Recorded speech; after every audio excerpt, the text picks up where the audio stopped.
Hey, this is Michael. Today I would like to talk about something that's often, I feel, misunderstood when it comes to animal communication and intuition.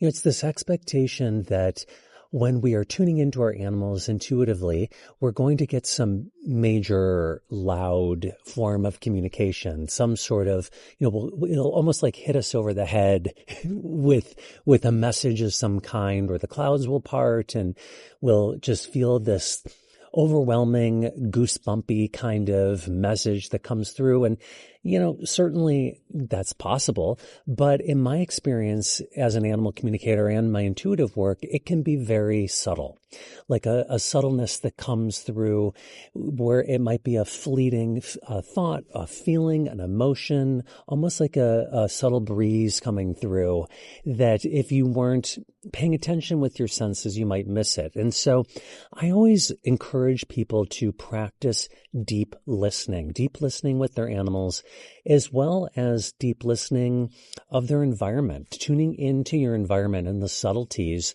within your environment that often we miss. And I talk about this a lot. I talk about it in my book, Intuitive Animal Communication.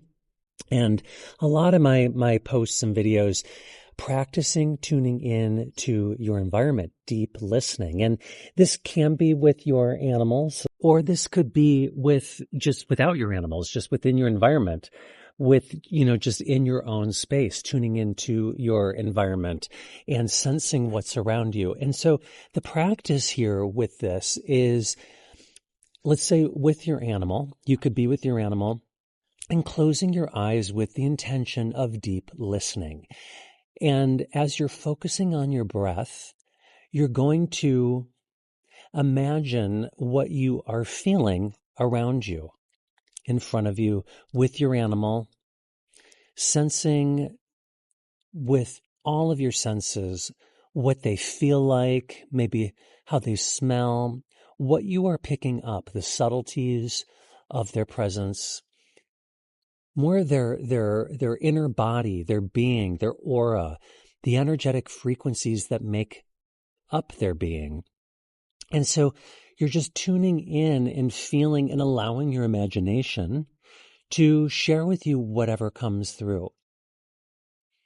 And as you are focusing on your breath and tuning into the subtleties of them, you may also pick up subtleties in the environment. Now, as I mentioned before, your animal doesn't have to be with you. This is a practice you can do anywhere where you're closing your eyes and you're tuning into the environment in front of you, around you.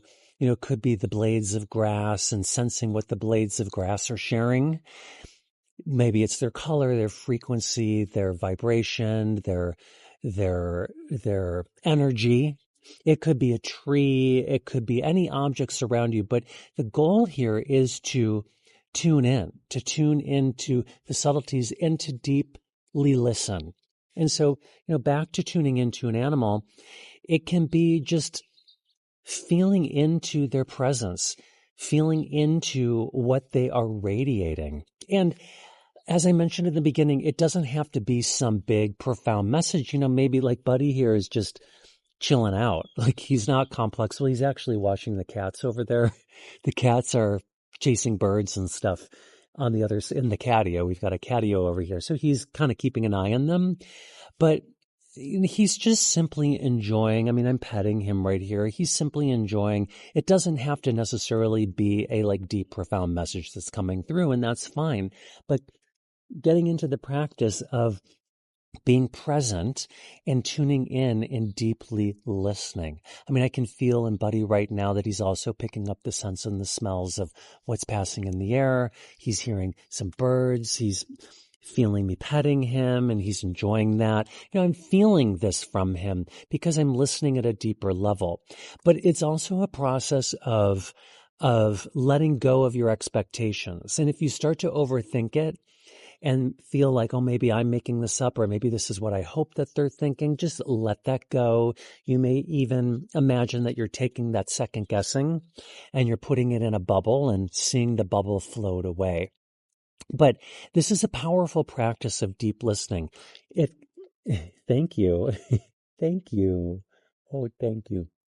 He's appreciating me listening to him deeply. Being present, Buddy loves when I am present with him, when I am just sitting with him, enjoying our time together, not necessarily doing anything, especially outside. He really is this like Buddha dog that just loves just being. And I can feel that. And how I pick that up from him, of course, I know him and I have a relationship with him, but I listen to him deeply and I take the time to tune into the subtleties that he is sharing and communicating. And so, like I said, it doesn't have to be like these deep, profound messages of the meaning of life or their soul's purpose. Certainly that can come through, but just allowing whatever comes through, even if it isn't much, if it's more just enjoyment, the birds, the scents, the cats, what he's picking up.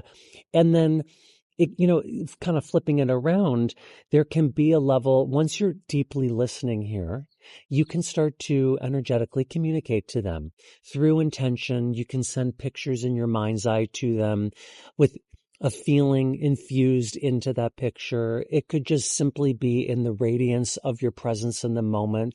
The intention is really important here. Just having an intention of sharing a message of love, a message of presence, a message of support. Buddy's super easy. Every time I'm shooting these videos lately, Buddy's the one that always gravitates and lays right with me. The other two are over by the Buddha statue, chilling out in the shade. And, I'm not forcing them to come over here, but Buddy has been lately my companion in just wanting to be present with me and sharing this information. So I encourage you to try to set an intention to deeply listen. And as I mentioned, it could be anywhere. You could be in your car at a stoplight and you're just closing your eyes for a few moments and tuning into your environment. Now, of course, there's sort of a time limit at a stoplight, but where you might feel stress and pressure.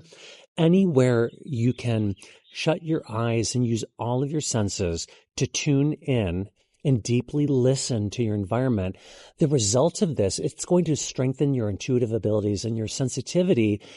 So then when you're in situations where you might need to react quickly, like maybe in traffic and you have to, quickly turn the wheel and get out of harm's way super fast, you're going to have an instinctual response super fast, tuning into the environment in the moment. Or with your animals, if you have to respond quickly without overthinking it, you're going to have that ability because all of your senses are tuned into the subtleties and you more instinctually are responding to what the moment is presenting to you in all ways and all forms. So, and that even goes in communication. If you have to think on the fly and respond to somebody, a human, or whatever the case may be, tuning in, deeply listening strengthens your ability to respond instinctually without having to think, just having a really strong, grounded, instinctual, intuitive response and communication, but especially when it comes to your animals.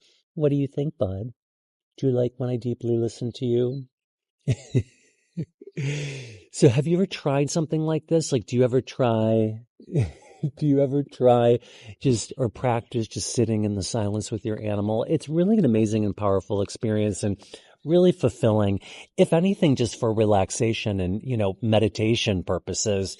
But I'm feeling from him, he's wanting to go over and check out the cats. So we're going to get to that. I'm going to honor his request to go find out what birds they're chasing. So share in the comments if you tried this out. Give it a shot. Sit in the silence, deeply listen to your environment with your animal, without your animal, and let me know how it goes. This is a powerful practice. And if you need any help with your animals or if you have any questions, reach out to me. I'm happy to help. And Buddy and I, and maybe the others, will see you in the next video.